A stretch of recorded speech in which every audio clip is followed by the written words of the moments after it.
You know, I've been in the theater for as long as I can remember. Since I was old enough to know I could stand on a stage and try to make people laugh or cry, I've wanted to do it. 4 years old, I think it was the first show I was in. I was the third bunny rabbit in the Winnie the Pooh play. I had one line, and I kicked one of my players in the crotch for a laugh. I got in really big trouble for that. It's not really something. Stay on your script if you're in a play. But I've been in theater forever, and I've been an actor well before I was a DJ. And one of the things that people forget about theater is not really just about the actor on stage. Okay, there's a lot going on to be sure a theatrical production happens. And one of the things I talk about in the entertainment experience is this idea that we look at what we do from a theatrical standpoint. There's how how it's all staged, where the props are, where the transitions lie, how your performance goes, and all of those things. And it's all really very important. And one of the things that people use a lot in theater, of course, is lighting. I mean, you're going to darken the room and you're going to put lights on stage to light up the actors and the action and the props and the scenery and all of those things. And DJs have been using lights for years. And oftentimes, I think what's happened over the years is DJs have used lights because they think lights are cool. And trust me when I tell you, I think lights are cool too. I think they're the coolest thing we have. They're bright and shiny, and that's what, attracts a guy with ADHD, is the bright and shiny, little thing in the corner. Lots of lights is cool as heck. What I've not seen many DJs do is use them in an actual theatrical way. I mean, really. When lights are used on stage for a play, it is to set a mood, it's to set a tone, it's to get the room to sigh. The lights are as much an actor in the room as the actor. And if used correctly, it can make the room gasp. It can make the room cheer. It can make them silent with anticipation, depending on where it's shined, what colors they use, if they're on, if they're off.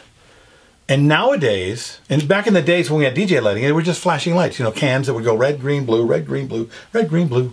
That's cool. Or you'd have a police light. I still have my police lights. I got a blue one and a red one. And I used those for years. And when I used to use my lights, I'd plug them in, and I'd put a tree behind me, and I'd put the cop lights on the table and a strobe light on the table in front of me, and I would turn the cop lights out and these, and they would just do that. Just turn them on, and they'd go to the music.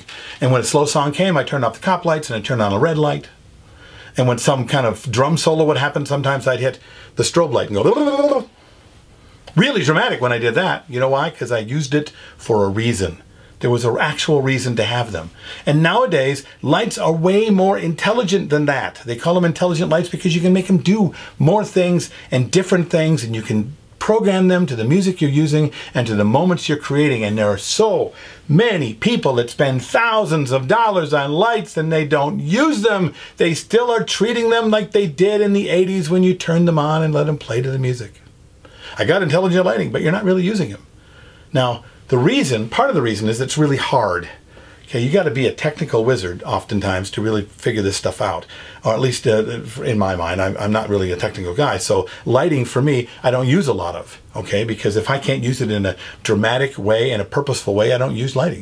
In fact, when I do use lighting in a wedding, I charge more for it, and I bring a guy who understands lighting and design, and I tell him what I want to do, and we create those scenes and those moments that are supposed to happen so it all happens right. But you know how many people don't?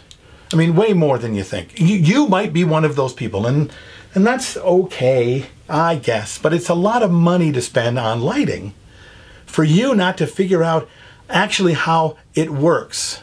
Not just the technical end of it, but how emotion can be created in a room from the lights that you use and the lights you do not use. Okay? If you don't understand that, then you've spent tens of thousands of dollars on lights and never taken a theatrical lighting class. And if you really want your lights to have an impact, to the point where you could probably just do lighting, like my friend Jeremy Breck over in South Dakota, DJ Jerry, if you go and see it on his podcast, they're very technical, he's very smart, way smarter than I am. But he also is a representative for Chauvet in that when they want to show off how to use the lights, he knows how to use them. But he does huge amounts of money designing rooms and creating those emotional scenes with the lights that he has. And you can do it with very little light or a lot. okay, if you really understand this. So my challenge is to you, if you've not taken a theatrical lighting class, okay, not about the technical, I mean, you have to know that, okay, and you're going to have to do that anyway to know how to use Show Express and things like that. But how now do you use 2 lights and make the room gasp when you use them at the right time? How do you make the room sigh when you use them at the right time, the right way, in the script, within the story? That's what I'm talking about. You want to really evolve to something amazing that nobody else does with your lighting?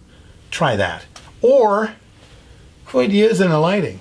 Because I don't know about you, but red, green, blue, even intelligent lighting that's just kind of flashing around the room, after a little while, just gets annoying. And do you really want to be known as the annoying guy who turned the lights on and wouldn't turn them off? I don't. What do you think about this? This is just one idea, I know. And a lot of guys who have lights get upset at me when I talk about this. Trust me, let me make it clear, I love lights. I think they're cool. I just don't have the skills to be able to make them be amazing. You guys have all the technical skills, now get the artistic skills. Paint with it, create with it. Tell me what you think, write it down in the podcast information below, in the YouTube channel. Subscribe to the YouTube channel if you haven't done that already. Come to the Facebook page, find me on Facebook and friend me. And I'll see you next time on Creative License with Bill Herman.